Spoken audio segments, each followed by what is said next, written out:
시간 함께 나눌 하나님의 말씀 누가복음 1장 1절에서 4절 말씀입니다.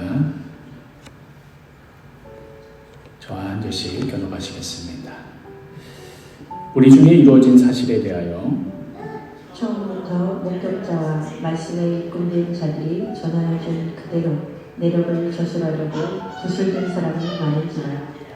그 모든 일을 그놈부터 자세히 미루어 살핀 나도 데오빌로 각하에게 차례대로 써보내는 것이 좋은 줄 알았노니 이는 각하가 알고 있는 바를 더 확실하게 하려 함이로라. 아멘. 기도하겠습니다. 주님, 이 시간 우리에게 말씀하여 주시고 우리의 심령을 붙들어 주셔서 주의 말씀 앞에 우리가 엎드러지고 우리의 심령이 변화되고 우리의 삶이 변화되게 하여 주옵소서. 예수 그리스도의 이름으로 기도합니다. 아멘.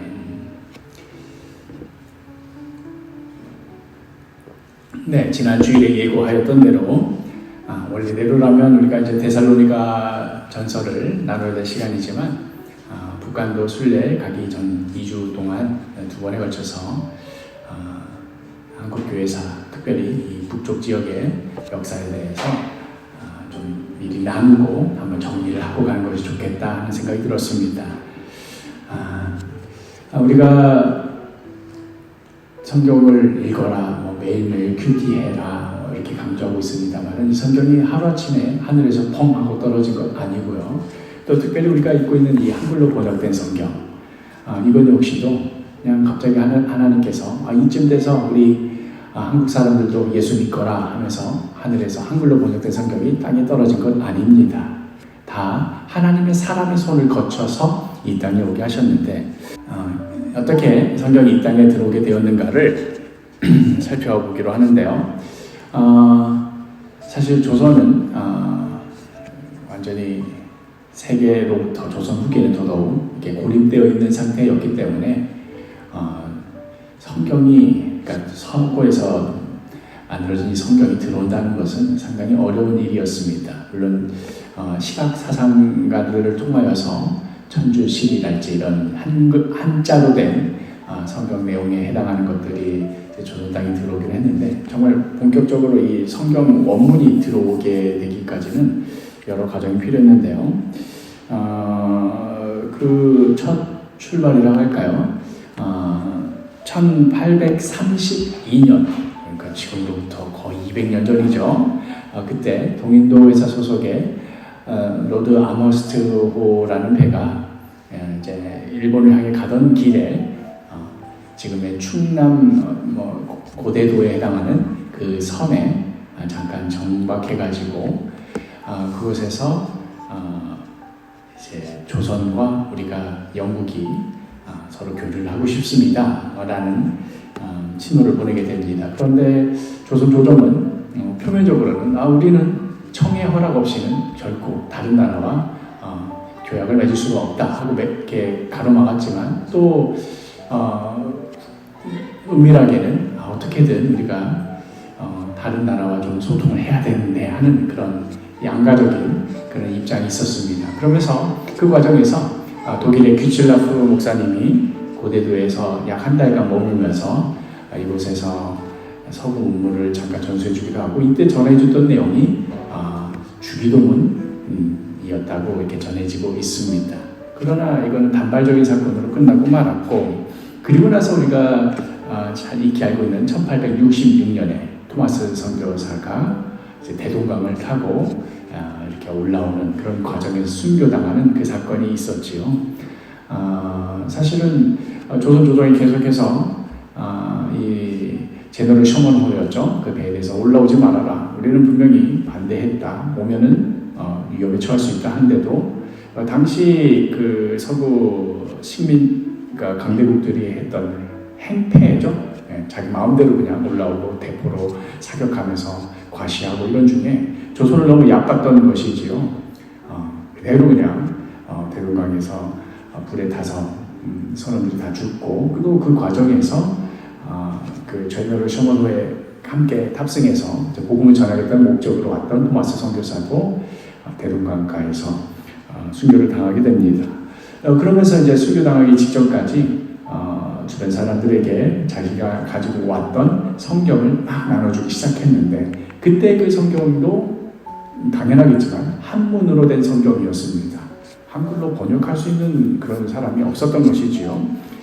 그래서 우리가 뭐 이렇게 약간 전설처럼 들리기를 이 한문 성경이 사람들 손에 찢겨서 갔다가 벽지로 붙여놨는데 그 벽지를 읽다가 갑자기 회심하는 역사가 일어났다라는 뭐 그런 이야기도 있고요.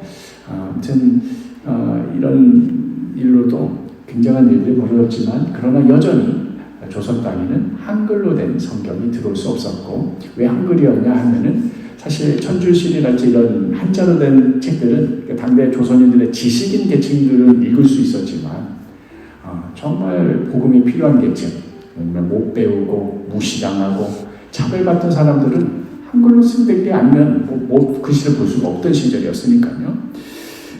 그런 역사가 있었습니다.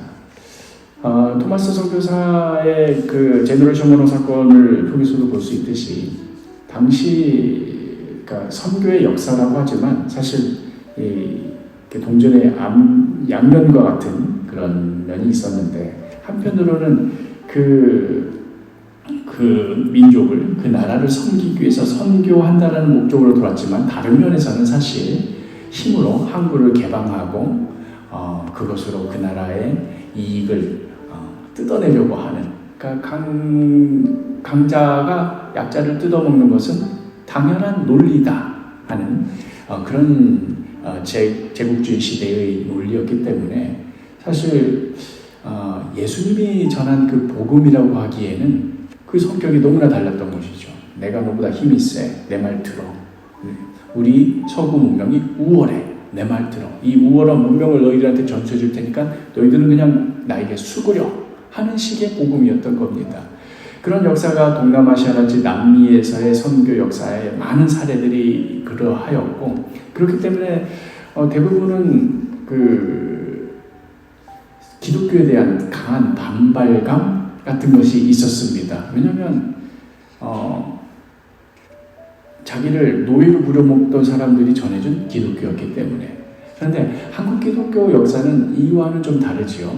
한국에 이거 약간 조금 건너뛰어서 얘기를 하자면 한국을 지배했던 나라는 기독교 국가가 아니라 일본이었습니다. 그렇죠? 그래서 우리는 일본에 대한 강한 반발심을 가지고 있지만 오히려 이상하게 역할이 바뀌어가지고 그런 강제적으로 일본이 조선을 압박하려고 할 때 오히려 조선 사람들을 지키려고 했고 도와주려 했던 사람들이 오히려 서구의 기독교인이 되는 그런 구조 속에서 기독교가 더 일반 서민들에게 잘 접근할 수 있었던 그런 희한한 역사가 전개되었습니다. 그런데 그 역사 이전에도 이 성경이 들어오는 그 과정도 참으로 그 세계 선교 역사 가운데 한국의 이 선교 역사가 독특했습니다. 거의 유일하다시피 할 정도인데요. 우리나라 최초 개신교 선교사가 들어왔던 때가 1885년이라고 그랬죠. 인천 제물포 부활절 새벽에 이제 들어왔다.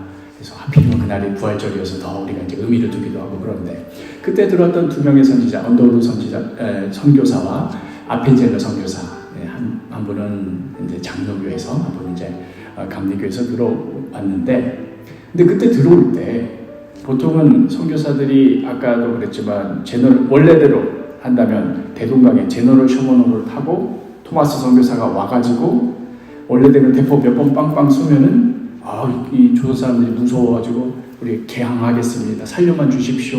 하면 이제 토마스가 뚜벅뚜벅 걸어 나와서 옛다 여기 한문 성경인데 이거 읽어봐라 하면서 자기 제자들 이제 키워가지고 한국말 배워가지고 그래서 한국어 사전 만들고 그걸로 성경 번역하고 보통 이제 이런 과정이었는데 시작부터가 꼬였죠. 그렇죠? 제대로 셔먼호가 아예 그냥 불타서 사라지고 토마스 선교사는 뭐 전도도 해볼 틈도 없이 그냥 목이 잘려서 순교당하고 말았습니다.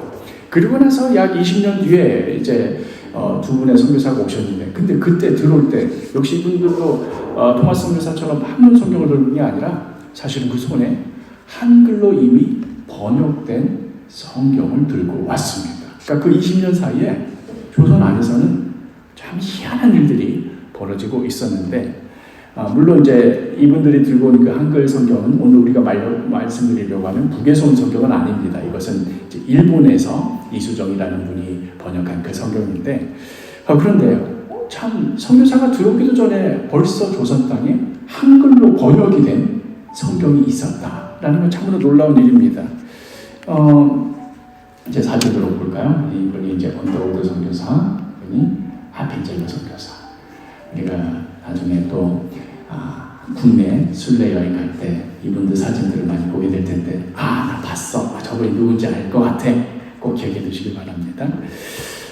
그래서 다른 나라의 선교 역사는 달리 선교사가 들어오기도 전에 이미 한글이 성경이 번역되었는데, 이 성경이 도대체 어떻게 번역이 되었을까? 그렇죠? 그 과정을 이야기하려고 하는데, 조금 더 멀리, 역사적인 근원을 더 멀리 거슬러 올라가서 한번 이야기해 보려고 합니다. 우리 이 동네 살면서 우리 좀 멀리 마실 좀 나갈까, 차 타고 좀 나갈까 하면 보통 남한산성 가지요.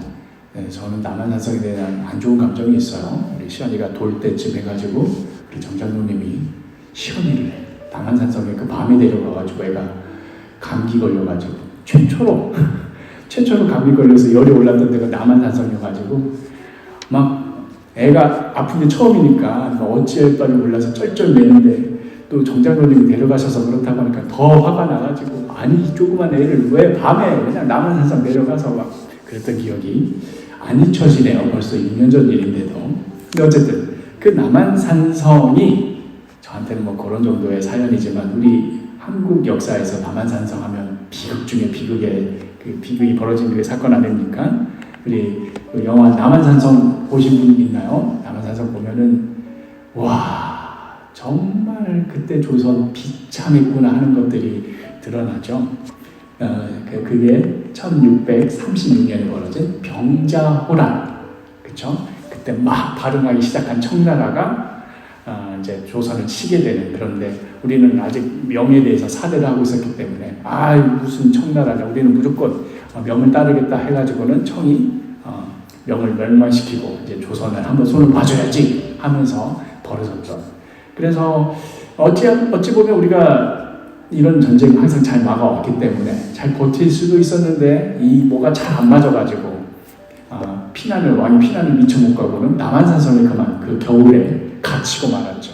그래서 완전히 꽁꽁 묶여가지고 점점 무기도 식량도 떨어지는 와중에 어쩔 수 없이 이제 삼전도 굴욕해서 저기 잠실 쪽에 그쪽 그 호수 있잖아요. 거기 그 곳에 가서 이제 청나라 왕 앞에 이마를 9번 피가 나도록 찢는 그런 굴욕을 맞이했던 그 사건이 이제 이 남한산성에서 벌어졌는데, 1636년이면 벌써 400년 전이네요, 대략. 그런데 그러고 와서 그 청나라들과 이제 물러가면서 그냥 안 갔죠. 그렇죠? 그냥 자기 눈에 보이는 대로, 마음에 드는 대로 다 끌고 가서 뭐 어떤 학자는 아마도 20만이었을 거다라고 생각하고, 보통은 말하기로 5, 60만 정도의 조선 사람들을 인질로 끌고 갔단 말이죠.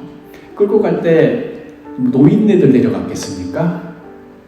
일꾼으로 써먹을 젊고 싱싱한 그런 사람들, 특별히 예쁜 아낙네들을 많이 끌고 갔던 곳이 이제 그런 일이 벌어졌던 것이 이제 병자호란이고, 끌고 가서 그 중국 땅에서 그런 자들이 주로 머물렀던 지역이 바로 이 지도상으로 여기 보이시나요? 신의주, 남북강이고 신의주가 있고, 거기서 한 50km 정도 떨어진 신양이라는 그런 곳입니다. 봉천, 신양. 그곳에서 정말 하루아침에 나라가 왕이 잘못해가지고 이제 그냥 조선 백성이라는 이유만으로 끌려와가지고 여인네들이 어떠한 비극을 당했을지 충분히 상상이 되시죠. 그래서 저기서 모여서 살면서 고향을 그리워하고, 또 자신이 장한 처지 때문에 괴로워하고 하던 그런 자리가 바로 이 신양입니다. 그리고 그러던 중에 이제 조선 조정과 청나라 조정이 서로 이야기를 해가지고 다시 우리 그 잡혀간 자들을 돌려달라 해서 다시 돌아왔다 해서, 그때 돌아온 사람들을 가리켜 환향여, 다시 고향으로 돌아온 여인 이렇게 불렀지만 그게 이제 욕으로 바뀌어가지고 환향연으로 바뀐 거죠. 환향질 하다가 무슨 뜻이냐면 남편 놔두고 부인이 바람피다 이런 뜻이 됐는데 왜 이런 의미가 됐을지 충분히 상상이 되시죠. 그러니까 사실 이 여인은 나라들이 특별히 그날은 그 시대는 남자들이 정치를 하던 시대니까 남자들이 잘못해가지고 본인이 억울하게 외국에 잡혀갔다가 정말 모욕을 다 당할 대로 당하고 돌아왔는데 너덜너덜해져서 돌아왔는데 미안하다 우리가 잘못했다 해도 모자랄 판에 왔더니 저 떼놈들에게 몸이 더럽혀진 여자라는 그 비하하는 말로 이제 환향여가 환향연이 돼버리는 그런 비극을 맞이했던 거죠. 이 드라마 연인이었나요? 네, 그때 당시에 비극을 잘 그려냈던 그 드라마입니다. 그때 이제 조정에 올라왔던 그 내용 중에 이런 내용이 있습니다. 이제 고위관리가 자기 며느리 문제로 이제 그때 당시 왕에게 보낸 글이 신의 외아들 장선정의 처가 병자호란데 잡혀갔다가 속환되어 그러니까 다시 되돌아와서 지금은 친정에 있습니다. 예전처럼 부부로 함께 조상의 제사를 모실 수 없으니 이혼하고 새로 장가들게 허락해 주십시오. 그러니까 며느리가 끌려가지고 다시 돌아왔는데 이 시아버지의 입장에서 가장 마음이 쓰이는 거는 이 며느리가 얼마나 상처받았을까가 아니라 그 떼놈에게 몸이 더럽혀진 며느리가 어찌 감히 조상들의 제사에 참여할 수 있는 제사 문제였던 거예요. 미치고 환장하죠. 정말 뭔 나라가 이렇습니까? 그러니 이 여인 지금 친정에 내쫓았는데 이혼할 수 있도록 허락해달라고 인조에게 이렇게 편지를 보냅니다. 물론 국가는 공식적으로는 이혼을 허락하지 않는, 왜냐하면 국가가 잘못한 거니까요. 그렇지만 현실적으로는 다 그렇게 버림을 받았던 그런 비극이 벌어진 데가 바로 이 남한산성이자 이 남한산성 때문에 끌려간 그 중국의 그 신양 땅에 그 자리이고 거기에 이제 마을이 생기고 거기에 문이 하나 생겨 있는데 그 문이 오랫동안 그 후로 고려문이라고 불리게 되었습니다. 왜 그랬는지는 충분히 이해가 되죠. 고려 사람들이 그때 병자호란때 끌려와서 여기서 살다가 몇은 이제 돌아가고 몇은 못 돌아가서 여기서 살아남았던 그러니 수많은 여인네들이 이 고려문가 앞에서 고향을 그리워하며 눈물 지었던 정말 피눈물이 났던 그런 자리입니다. 우리 역사의 고리에 가장 수치스럽고 아픈 지점이 바로 이 고려문에 있는 것이지요. 이제 그렇게 역사가 흘러가가지고 그냥 그렇게 그냥 그랬나 보다 하고 많은 줄 알았는데 바로 이 지점에서 하나님의 손길이 위대한 일들을 행하시는 것을 우리가 보게 됩니다. 그리고 나서 이제 시간이 또 한 200년 정도 더 흘렀습니다. 그리고 나서는 이제 조선 말기가 돼가지고 이제 나라 꼴이 너덜너덜해졌죠. 그때 우리 지난주에도 주일날 설교되겠지만 북한 사람들이 계속해서 무시받고 차별받고 하면서 홍경래의 난도 벌어지고 그래서 북에 사는 사람들은 아무리 실력이 있어도 중앙정계에 진출을 할 수가 없고 하다 보니까 결국 먹고 살기 위해서 농사 지을 땅도 별로 없잖아요. 그러니까 장사로 먹고 살 수밖에 없는 거예요. 그래서 이제 유명해진 것이 이제 송도 상인이니 의주 상인이니 하는 것들이 나오기 시작했는데 우리 옛날 드라마긴 한데 드라마 상도 기억하시나요? 거기에 나왔던 이분 탤런트 이름이 생각이 안 나는데 이분이 맡았던 역할이 의주 상인의 역할이었습니다. 근데 이제 1800년대 이제 중후반에 이제 의주태생의 인삼장수인 이응찬이라는 분이 계셨습니다. 이분은 이제 조선 인삼을 어떻게든 거기 인삼 나누니까 해가지고 압록강 건너서 그다음에 중국에 가서 이제 고려문 있는 그 조선 사람들이 산다는 그 지역에 가서 이제 중국 사람이랑 거래를 하는 이런 걸로 이제 먹고 사는 이런 분이었는데 그렇게 고려문 근처에서 조선 사람들이 나와서 장사를 한다라는 이야기를 듣고는 1874년에 이제 조선에 대해서 관심을 가지고 있던 스코틀랜드 선교사 존 로스라는 분이 그곳에 방문하게 됩니다. 그곳에 방문해서 어떻게든 조선 사람들과 만나서 복음을 전해야겠다. 그래서 이제 중국어로도 선교를 하지만 이제 조선 사람이다 하면은 너무 반가운 거예요. 왜냐면 난 그 사람에게 복음을 전하고 싶었으니까. 근데 뭐 좀으로서 이분은 뭐 조선말을 못하니까요. 그러니까 그곳에서는 이제 공용어가 중국어니까 중국어로 이제 조선 사람과 대화를 하는 거죠. 그래서 복음에 대해서 만난 조선 사람마다 전하려고 하지만 조선 사람들은 별 관심이 없는 거예요. 그냥 야, 그 서양 사람이 입는 이 양복 옷감이 어떻게 생겼나 뭐 이런 거나 관심이 있고 어떻게든 장사해볼까 뭐 이런 거에만 관심이 있지 복음 전할 때는 그냥 그때뿐인 거예요. 들어주는 척하는 것뿐이에요. 그래서 이제 그 상인들의 환심을 사기 위해서 우리 왜 전도지 나눠주듯이 양초가 그때 당시 귀한 거였으니까 양초 주면서 거기에다가 왜 우리 물티슈 주잖아요. 물티슈 주면 물티슈 뒤에 예수님은 당신을 사랑하십니다 해서 교회 이름 이러듯이 양초 한 자를 주면서 한문 성경책을 이렇게 하나씩 껴서 줬단 말이죠. 이렇게 주는데 그냥 쏙쏙 받아만 가는 거지 아무도 관심이 없는 거예요. 그러니까 내가 지금 이 만주 땅까지 와가지고 뭐 하는 짓인가 할 일 없이 그렇게 시간만 보내면서 그 존 로스 선교사님이 간절한 소망이 뭐였겠습니까? 내가 조선말만 배울 수 있다면 진짜 좋을 텐데. 근데 그 당시로서는 서양 사람이 조선말을 배울 수 있는 방법이 없는 거예요. 조선 완전히 갇혀 있는 나라니까. 그러다가 이제 아무런 소득 없는 시간들이 지나고 나서 다시 또 다른 지역으로 선교를 갔다가 다시 1876년에 이제 이번에도 하는 수 없이 또 양초 주고 뭐 이렇게 해야지 하고 왔는데 이때 아까 우리가 얘기했던 의주 상인, 인산 상인이었던 이응찬을 만나게 되는데 그 사이에 어떤 일이 벌어졌냐면 이제 인삼을 싣고 압록강을 건너서 이제 그걸 팔아야만 자기 이익이 되지 않습니까? 그런데 압록강을 건너다가 그만 배가 뒤집어져가지고 인삼을 다 잃어버린 거예요. 목숨만 겨우 그냥 물에서 이제 끄집어내서 살아가지고는 이제 하루아침에 알거지가 됐잖아요. 그래서 거의 고령까지 와가지고 거기서 길에서 노숙하면서 구걸하는 신세가 돼버린 거예요. 야, 내 신세 이거 어쩌다 이렇게 됐나? 이제 다시 고향으로 가려도 노잣돈이 필요하니까 뭐 구걸이라도 해서 가려고 이렇게 돌아다니던 차에 이 존 로스 선교사에게 이 눈이 띈 거죠. 당신 조선 사람이냐? 나에게 조선말을 가르쳐주면 내가 월 얼마씩 주겠다.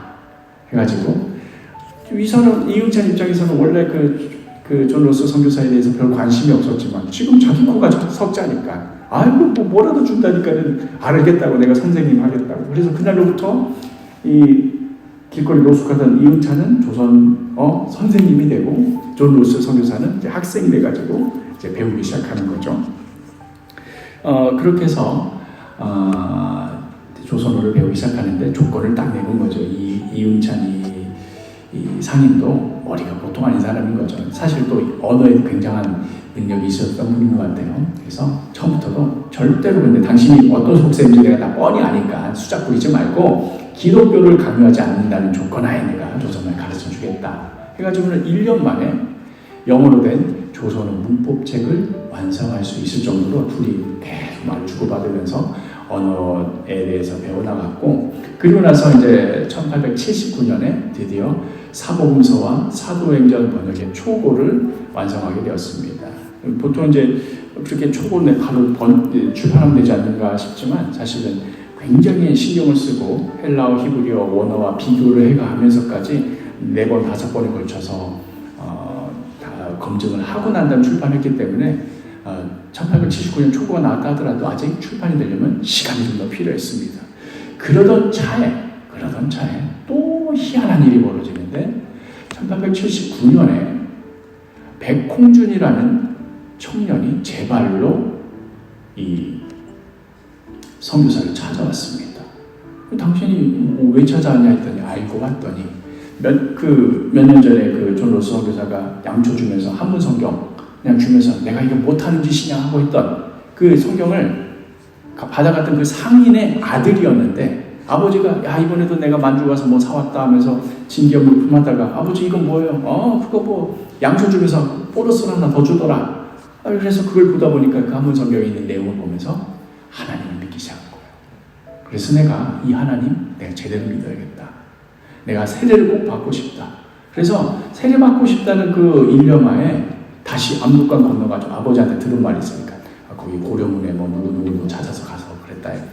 찾아와가지고는 자기 세례달라고 백홍준이라는 청년이 뜬금없이 찾아온 거예요. 그러니까 처음에는 내가 뭐 하는 짓이냐 이래가지고 무슨 복음을 전하겠는가 싶었지만 하나님의 손길은 참 놀라운 일인 거예요. 그게 거기로 압록강을 건너서 그 아들 레미가 그걸 읽고 또 제 발로 찾아올 걸 누가 알았겠습니까?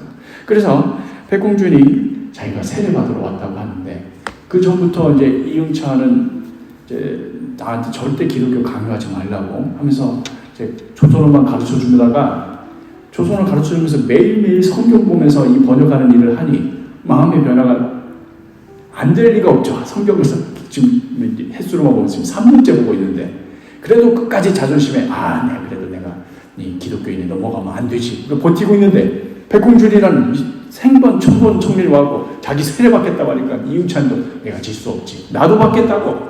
그래서 그해 1879년에 개신교 최초 세례자가 4명이 나오게 되는데 먼저 제 발로 찾았던 백홍준 그리고 그 전부터 조선어를 가르쳐줬던 이응찬 또 이성하, 김진기 이렇게 네 분이 됩니다.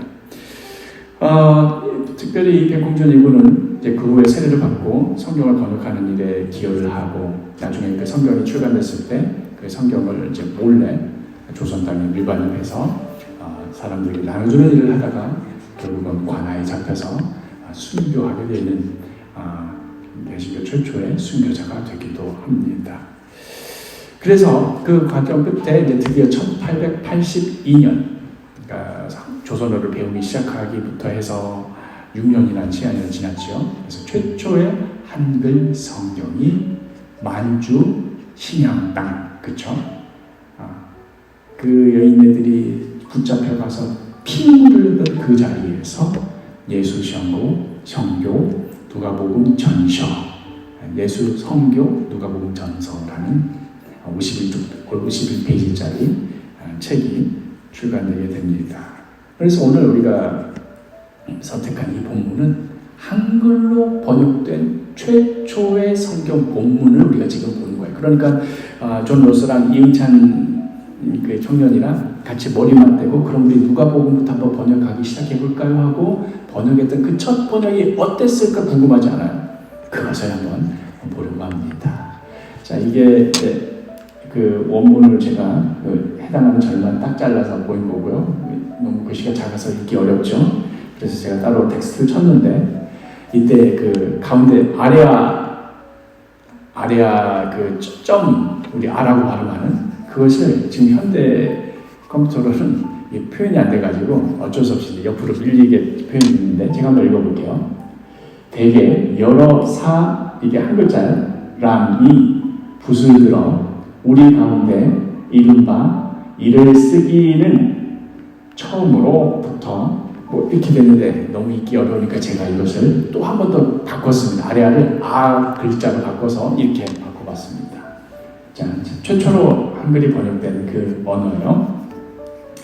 대개 여러 사람이 무슨 말인지 알겠죠? 붓을 들어 우리 원래 이렇게 안 쓰는데 그 당시에는 뭐 한글이 지금의 우리 문법이 정착되지 않을 때니까요. 붓을 들어 우리 가운데 이른바 이른 그 일을 쓰기는 그렇게 쓰는 것은 처음으로부터 친히 보고 그 도를 전하는 자가 우리를 줌같이 그 도를 전하는 자가 우리에게 건네준 것 같이 내가 또한 처음으로 모든 일을 자세히 상고하여 차례로서 그러니까 차례대로 차례대로 뜻한 것 그러니까 그 뜻을 전하고 그리고 귀한 티오빌로 우리 데오빌로라고 번역된 것을 티오빌로라고 했어요.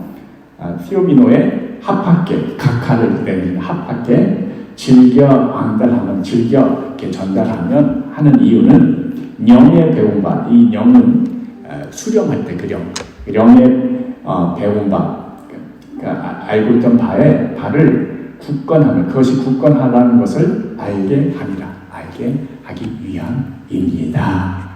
이렇게 처음 한글로 된 성경 번역의 문장이 시작되었습니다.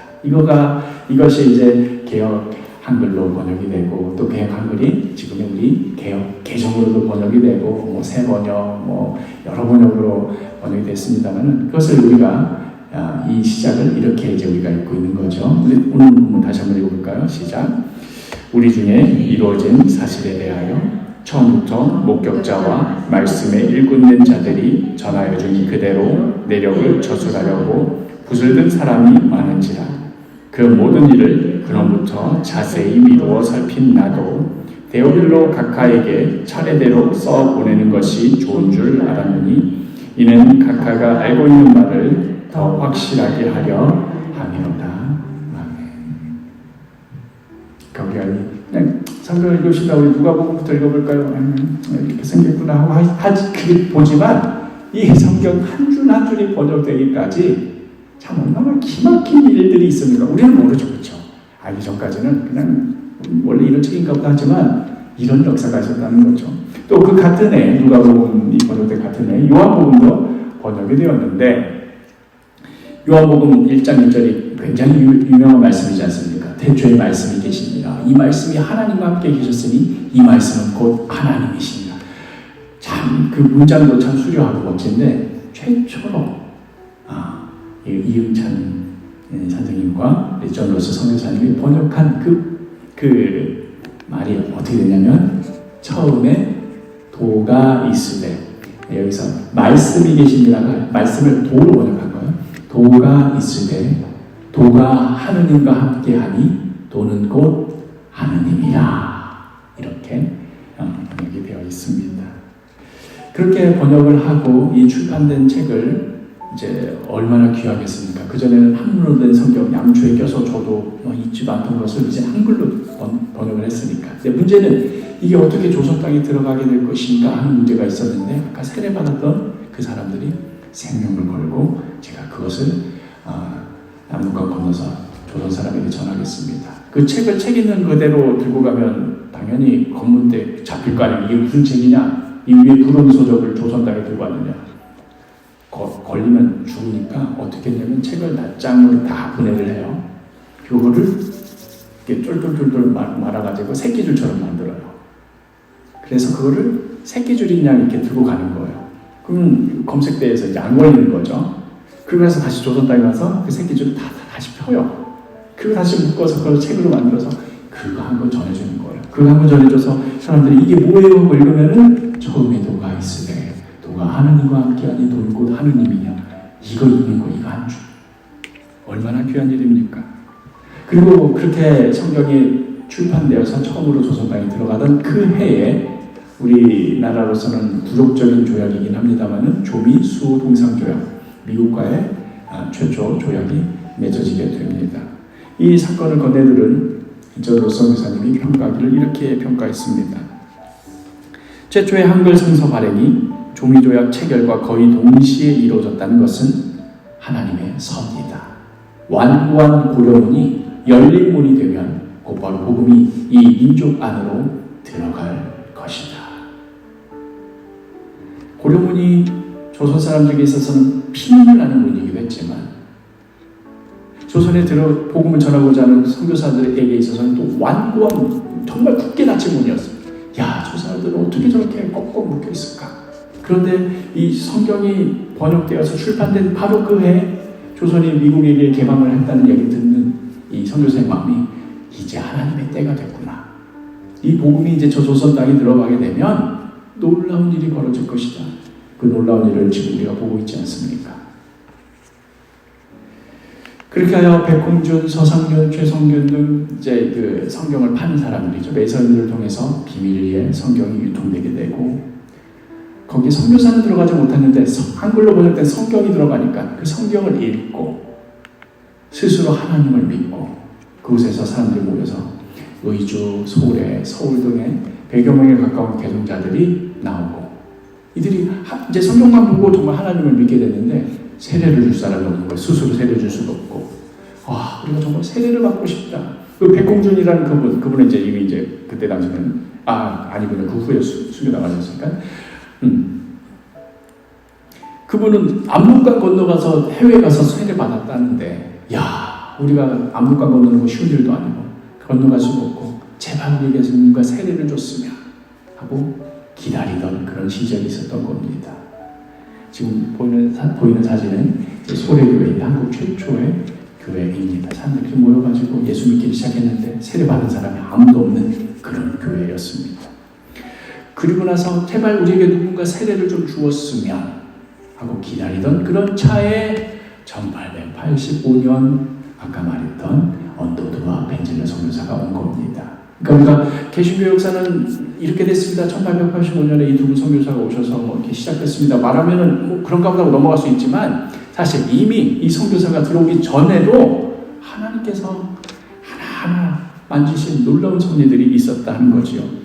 더 거슬러 올라가자면 지금까지 얘기를 하자면 병자호란 이야기부터 해야 되는 거예요. 우리 민족의 비극과 아픈 이야기부터 해야 되는 거예요. 그리고 1832년에 규칙라프, 1860년에 토마스 대동강 순교, 그리고 76년에 존 로스와 이응찬이 만나고 79년에 최초의 세례제가 나오고 아까 말했던 82년에 최초의 한글이 번역이 되고 조기수 성선교에게 맺어지고 그리고 83년에 서상윤이 이제 의주 감옥에 갇힌 일도 벌어지고 이러던 차에 성경이 먼저 들어와서 믿는 자들이 벌어지고 믿는다는 이유로 감옥에 갇히는 핍박받는 그리스도인들이 나오는 와중에 뒤늦게 어떤 의미에서는 뒤늦게 언더우드와 벤젤러 선교사가 들어오게 된 겁니다. 이 성경이 우리 손에 들어오기까지 얼마나 놀라운 일들이 있었는지. 그런데 우리가 이 그렇게 귀한 성경을 또 어떤 의미에서는 얼마나 안 읽는지.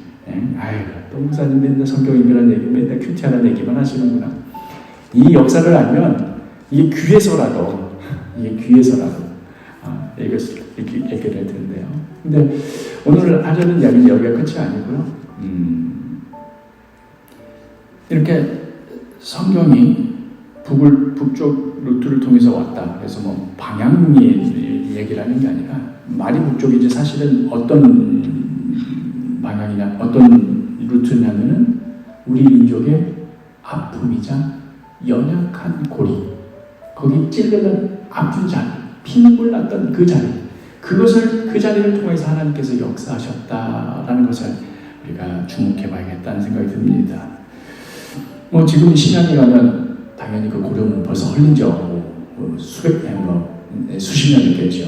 흔적도 없고 사진만 있는데, 그러나 이 시대의 여전한 고려문 꽉 닫혀 있는 문이 여전히 저 푸른 땅에 있습니다. 가고 싶어도 못 갑니다.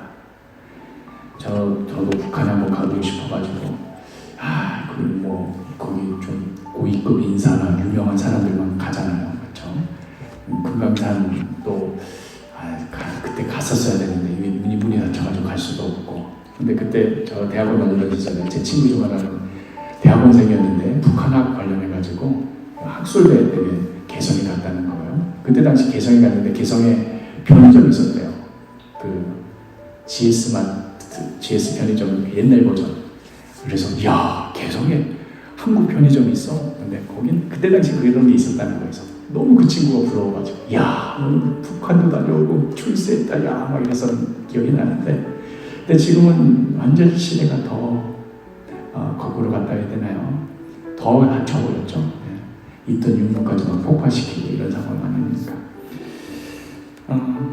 아마 존 로스 선교사가 신앙의 그 고려문을 봤을 때 그 갑갑한 마음, 지금 우리가 북한을 바라볼 때 그 다친 그 마음과 같을 겁니다.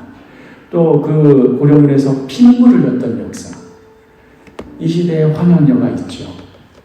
그렇죠? 오지 못해서 갇혀서 피눈물을, 더 하죠. 환영여는 돌아오기라도 했지 않습니까? 아예 돌아오지도 못한 자들이 있습니다. 이산가족 상봉 잠깐 3일 보고 다시는 못 보고, 그조차도 대기줄이 길어가지고 못 만나고. 근데 그랬던 분들이 지금 이제 나이가 계속 드셔서 이제는 얼마 남지도 않았습니다. 심지어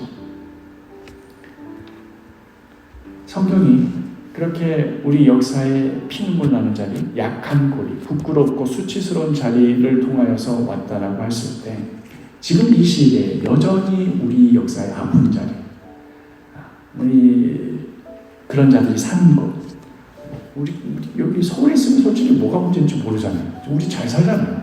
오늘 점심 뭐 먹을까 고민, 이런 걸로 고민 안 하잖아요. 눈가는 하고 있는 그런 시간.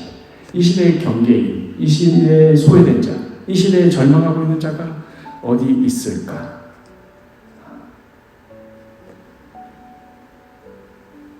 평양이 한때 동방의 예루살렘이라고 불리던 곳이었습니다. 그렇죠? 평양 대부 시절에 찍었던 사진인데 저 많은 사람들이 부흥회한 다음에 몰려들어가지고 주님 앞에 나와 통회하는 역사가 벌어졌습니다. 순사들이 도둑 잡으려고 하면은 거기 부흥 집회하는 데 가면 된다. 소문이 났습니다. 거기를 왜 가냐? 거기 가면 웬 놈들이 그냥 다 자기가 무슨 도둑질했다, 자기가 뭐 훔쳤다, 누구를 때렸다 회개하는 놈들이 많이 나오니까 거기 가서 안 죽치고 앉아있으면 도둑놈들 다 잡을 수 있다.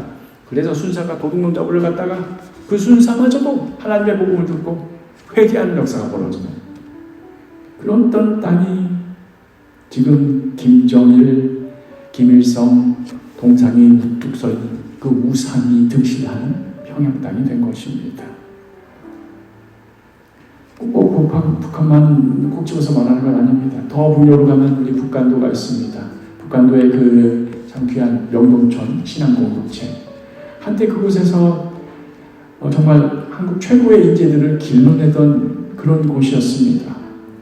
부모들이 정말 맨 땅에 피땀 흘리면서 불모지를 개간해가지고 마을을 세우고, 마을을 세우면 처음에 교회 짓고 학교 짓고 자기 수익의 일정 부분을 떼가지고 여기는 교회, 여기는 학교에 해서 자기 자녀들을 어릴 때부터 신앙으로 가르쳤던 마을이 그곳이었고, 그러니 그곳에서 유명한 인재들이 안 나올 수가 있겠습니까? 그냥 한 장의 사진만 보여드리겠습니다. 여기 지금 우리 시기의 용어로 따지면 조선족이라고 해야 되나요? 윤동주 시인입니다. 그리고 윤동주 시인이 쓴 시가 조선족이 쓴 시라고 무시합니까? 아니죠. 그 옆에 윤동주의 친구였던 절친이었던 문익환 목사님이 있습니다. 이외에도 엄청 많지만 지금 우리에게 잘 익숙한 부분만 그것만 꺼낸 겁니다. 이랬던 곳인데 지금 우리에게는 북한도 혹은 연변 어떤 느낌입니까? 조폭들이 그냥 침 뱉고 다니고 그쵸? 사람이 막 죽어나고 이런 식의 이미지로 바뀌어버렸습니다. 실제로 그런 위험한 범죄들이 벌어지기도 하고 또 그 범죄 이상으로 우리들이 가지고 있는 선입견이 그렇게 굳혀져 버리기도 했습니다. 조선족들 상대하면 안 된다. 무섭다. 그러나 잘 생각해 보십시오.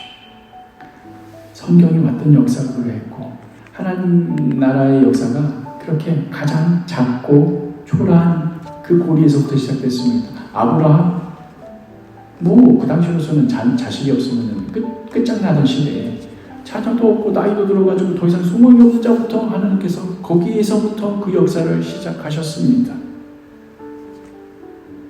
나중에 이스라엘이 잘 먹고 잘 살고 떵떵거리면서 막 예루살렘 성전 그냥 화려하게 져놓고는 우리는 안전하다 떵떵거리고 있을 때 그때 이사야 선지자가 잘 생각해봐라.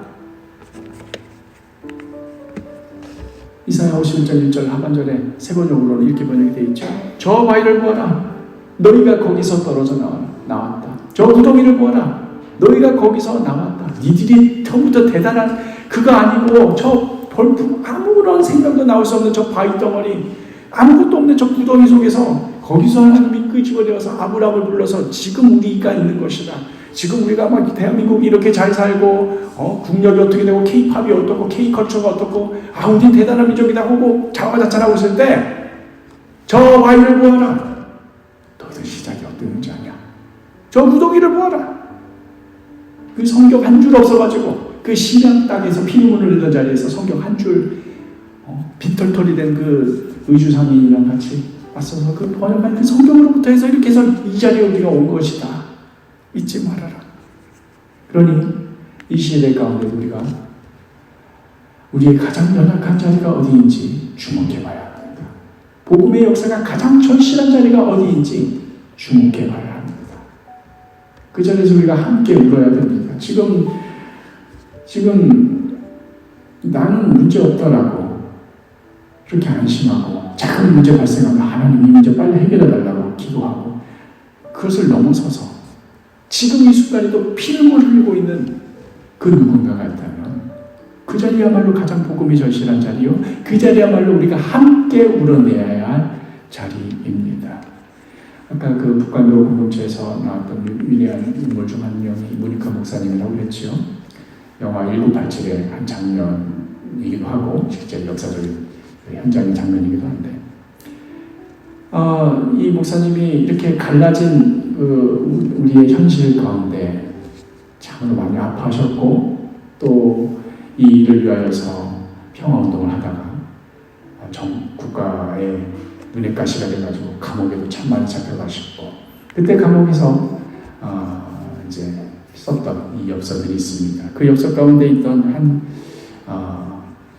그러니까 자기 식구들한테 다 쓴 거야. 아버님께도 쓰고 부인에게도 쓰고 아들에게도 쓰고 하던 그 엽서 내용 중에 하나가 마치 시처럼 이렇게 기록이 되어 있는데 제가 한번 낭독해 보겠습니다. 그러니까 하나님께 내지른 하소연인 거예요. 큰 마음이시여, 큰 한 어진 마음이시여, 큰 한 맑은 마음이시여, 큰 한 외로운 마음이시여, 큰 한 슬픈 마음이시여, 이 작은 가슴에 올리소서. 그 마음 이 가슴에서 울려내소서. 땅끝, 바다끝, 하늘끝까지 울리게 백두에서 한라까지 온 강산 굽이굽이 메아리쳐 울리게 그 작은 가슴 품에 울려 참새들도 눈물 짓게 그 가는 실뿌리들이 울려 풀잎파리들에도 눈물이 맺히게 언젠가 본 산천이 크게 울려 그 울음에 휴전선이 동해바다로 서해바다로 쓸려 들어가 버리게 그 마음 이 가슴 깊이에서 울려내 주소서. 하나님의 복음이 그 말씀이 가슴에 살아있는 자의 심정에 지금의 우리 전 이 현실을 가만히 두고 볼 수가 없었던 겁니다. 그 현실을 보면서 울지 않을 수가 없었던 것입니다. 이것이 이 시대를 살아가는 우리 그리스도인의 정체성이고 또 우리가 이제 열흘 앞으로 다가온 북한도 순례 길을 떠나는 그 이유이자 우리의 마음가짐일 줄 믿습니다. 시간 함께 찬양하실 때에 이 모니카 목사님의 이 시를 노래로 만든 그 곡이 있더라고요. 제가 몰랐는데 또 열심히 찾아보니까 있었는데 이게 그 송정미 가수 알죠? 송정미 CCM 가수가 부르기도 했던 그런 곡인데 조금 어렵더라고요. 그래서 같이 불러도 좋고요. 아니면 제가 부르는 거 감상하셔도 좋겠습니다. 올려내 주소서.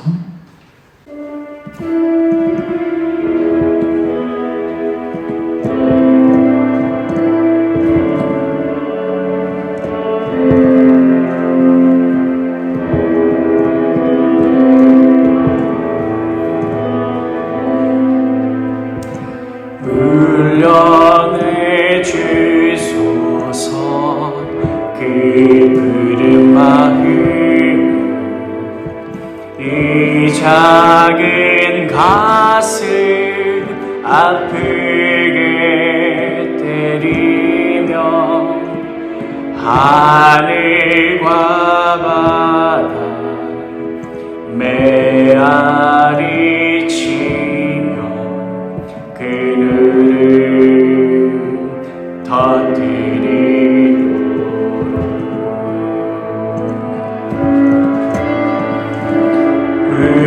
흘려내 주소서 그 푸른 마음 이 작은 가슴 아프게 때리며 백두와 한라가 피눈을 쏟으며 그늘을 터뜨리도록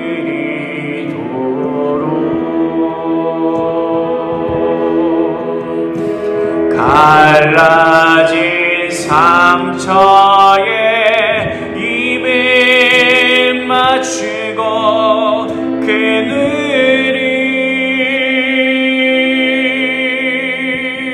터뜨리도록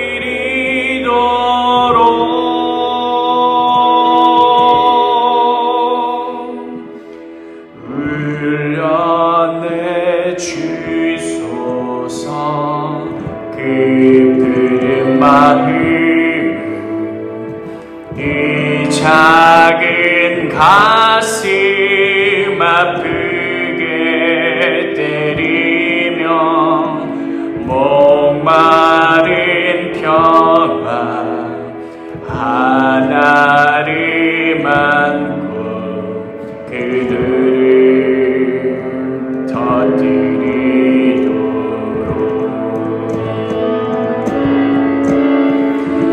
목마른 평화 하나를 안고 그들을 터뜨리도록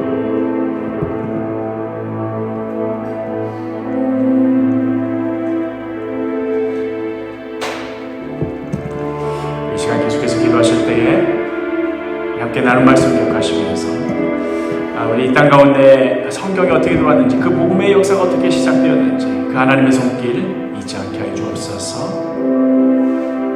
그때 성경이 들어왔던 역사도 그러했듯 이 시대 가장 취약하고 불안한 자리인 우리의 분단 현실 가운데 우리가 그리스도인으로서 어떻게 살아야 되는지 그 정체성을 지키며 살게 하여 주옵소서.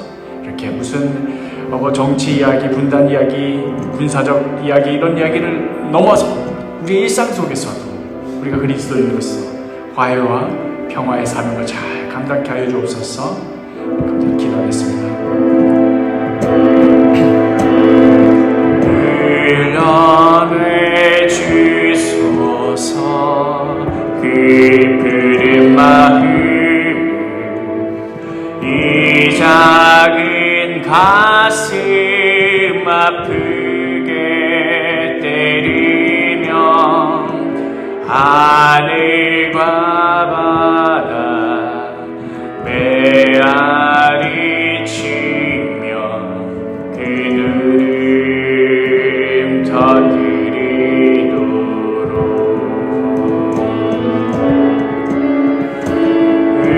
흘려내 주소서 깊은 마음 이 작은 가슴 아프게 때리며 백두와 한라가 피눈을 쏟으며 그늘을 터뜨리도록 갈라진 상처에 입을 맞추고 그늘을 터뜨리도록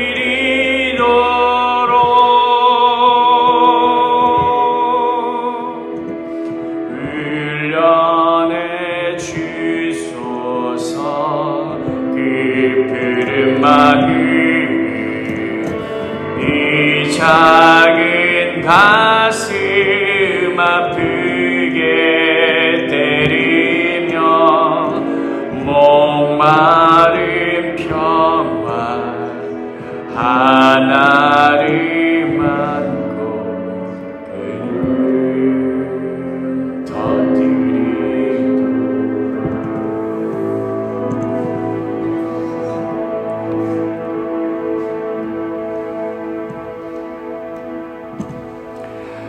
주님, 이 시간 우리가 그냥 흔하게 여기는 이 성경, 여기도 굴러다니고 바닥에도 떨어져 있고 그래도 거들떠 보지 않던 이 성경 말씀이 어떻게 우리 역사 가운데 들어오게 되었는가. 특별히 우리의 아픔이요 수치요 부끄러움의 자리, 그 피눈물 나던 자리를 통하여서 어떻게 들어오게 되었는가를 보며 우리 이 시대에 고려문, 이 시대의 닫힌 문, 이 시대의 피눈물 나는 그 자리 가운데, 복음이 가장 절실한 그 자리 가운데 우리가 그곳에서 함께 울어야 되지 않겠는가? 우리가 그러한 심정으로 이 시대 가운데 그리스도인으로서의 정체성을 지켜야 되지 않겠는가? 함께 말씀 나누었습니다. 주님, 어디서부터 시작해야 될지 모를 정도로 복잡하게 얽혀 있습니다. 갈기갈기 찢겨 있습니다. 무슨 말 한마디가 하기 무서운 그런 세상이 되어버리고 말았습니다. 이러한 시대 가운데 그리스도인으로서, 평화의 사자로서 그 자리를 묵묵히 잘 지켜낼 수 있도록, 우리 일상 가운데에서 화해의 그 사명을 잘 감당할 수 있도록 주여 우리를 사용하여 주옵소서. 예수 그리스도의 이름으로 기도합니다. 아멘. 주기도문 하시겠습니다. 하늘에 계신 우리 아버지여, 이름이 거룩히 여김을 받으시오며 나라가 임하시오며 뜻이 하늘에서 이루어진 것 같이 땅에서도 이루어지이다. 오늘 우리에게 일용할 양식을 주시옵고 우리가 우리에게 죄진 자를 사하여 준 것 같이 우리 죄를 사하여 주시옵고 우리를 시험에 들게 하지 마시옵고 다만 악에서 구하시옵소서. 나라와 권세와 영광이 아버지께 영원히 있사옵나이다. 아멘.